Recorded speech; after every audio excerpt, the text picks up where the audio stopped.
दोस्तों, आप जिस व्यक्ति को अभी स्क्रीन पर देख रहे हैं, इनका नाम है फिडेल कैस्ट्रो। ये मौत को 638 बार मात दे दिए हैं, क्योंकि इन्हें इतिहास में 638 बार मारने की कोशिश की गई थी और ये हर बार बच गए थे।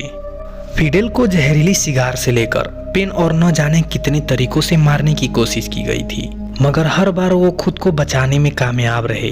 फिडेल हर बार अपने खिलाफ साजिश करने वालों से 2 कदम आगे निकल जाते थे, जिस वजह से उसके खिलाफ उसे मारने के लिए सभी साजिशें नाकामयाब रहा करती थी।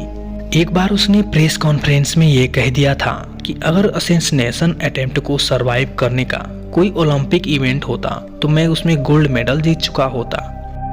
दोस्तों, आज के इस वीडियो में आप इतिहास से जुड़ी 5 ऐसी घटनाओं के बारे में जानने वाले हैं जो बहुत ही खतरनाक और अविश्वसनीय है, तो जानने के लिए बने रहिएगा वीडियो के आखिरी तक। नंबर 2, एंशिएंट इजिप्ट के लोग बिल्लियों से काफी ज्यादा प्यार करने के साथ साथ उन्हें भगवान का दूध भी माना करते थे।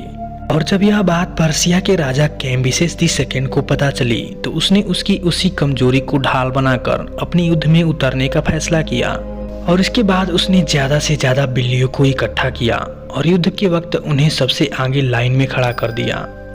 इतना ही नहीं, पर्शियन सोल्जर्स ने अपने ढाल में आगे बिल्लियों की पेंटिंग तक बनवाई हुई थी, जिसके बाद जैसे ही मिस्र के लोगों ने बिल्लियों को अपने सामने देखा तो वो लोग मजबूर हो गए और उन पर वार नहीं कर सके, क्योंकि उनका ऐसा मानना था कि अगर वो ऐसा करेंगे तो कई बिल्लियां मारी जाएंगी और ऐसा हुआ तो भगवान का गुस्सा उन पर कहर बनकर टूटेगा, जिस वजह से वो लोग मैदान छोड़कर वापस लौट गए। और इस तरह से पेलुसियम की यह लड़ाई पर्शियन किंग ने अपने नाम कर ली। नंबर 3, पहले विश्व युद्ध के दौरान फ्रांस ने जर्मनी के हमले के बाद उसे चकमा देने और उसके हमले से बचने के लिए पेरिस की तरह ही हूबहू दिखने वाला एक फेक पेरिस बनाया था। और फेक पेरिस में असली पेरिस की तरह ही दिखने वाला फेमस लैंडमार्क भी बनवाए गए थे, जिनमें से एक फेक आईफिल टावर भी था। और इस फेक पेरिस को असली पेरिस से काफी दूर बनवाया गया था। साथ ही रात में रियल पेरिस की सभी लाइटें बंद कर दी जाती थीं, लेकिन फेक पेरिस की लाइटों को बंद नहीं किया जाता था, बल्कि उनकी लाइट्स डिम कर दी जाती थीं। इसका मकसद होता था कि अगर जर्मन प्लेन्स अगर रात में अटैक करने आएंगे तो उन्हें ये लगेगा कि पेरिस के लोगों ने हमले से बचने के लिए नाकाम कोशिश की है, जिसे वो ठीक से अंजाम नहीं दे पाएंगे। नंबर 4, 1948 के दौरान ऑस्ट्रेलिया के समरटन बीच में एक रहस्यमय स्थिति में एक शख्स की लाश बरामद होती है और उसकी तलाशी लेने पर उसकी जेब से एक कागज का टुकड़ा मिलता है, जिस पर लिखा होता है तमाम सूट, जो एक पर्शियन शब्द है जिसका मतलब होता है खत्म, एंडेड। और कागज का वह टुकड़ा एक पर्शियन किताब से फाड़ा हुआ था, जो किताब पुलिस को उसी बीच के किनारे खड़ी हुई एक अनजान कार के अंदर से बरामद हुई। इसके अलावा पुलिस को इस केस का कोई सबूत नहीं मिला, जिसके बाद इस केस को पुलिस से लेकर डिटेक्टर्स ने भी सुलझाने की भरपूर कोशिश की, मगर इस केस के बारे में आज तक न ही कातिल का पता चल पाया है और न ही उस मरने वाले इंसान के नाम का पता चल पाया है।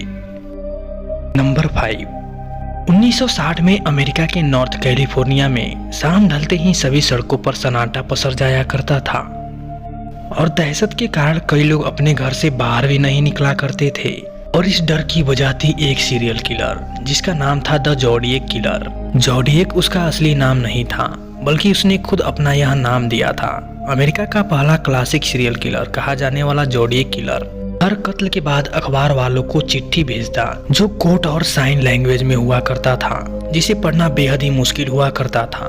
वह चिट्ठी में पुलिस वालों को ताना मारा करता था और अखबार वालों को धमकी भी दिया करता था कि अगर वह चिट्ठी अखबार में नहीं छापेंगे तो उसका अगला टारगेट वो होगा, जिसकी डर से अखबार वाले खबर को छापने में देर नहीं किया करते थे।